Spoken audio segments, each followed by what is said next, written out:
یعنی حادسێکی نەخوازراو بوو بۆ شاری کەرکووک.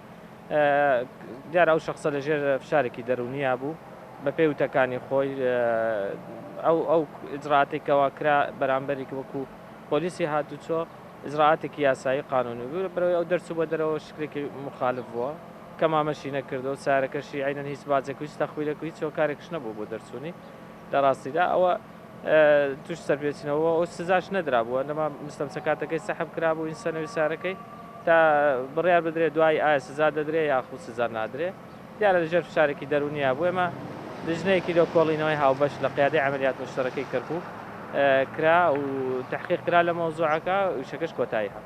بەڵێ ئەکرێ پێمە بڵێ ئەنجامەکانی ئەو لیژنەیە بەچی گەشت؟ ئەنجامەکانی ئەوەیە ئێمە وەکو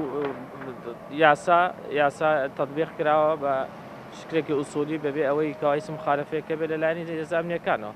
ئەو شخصێکەوە خۆی سەرپێچی کردووە و خۆشی ئاگری لە ئۆتۆمبیلەکەی داوە خۆشی لە قسەکان خۆیان دەلێ اعتراف دەکات کەەوە لە ژێری بارێکی دەرونیە بووە بۆی ئەویشەی کردووە.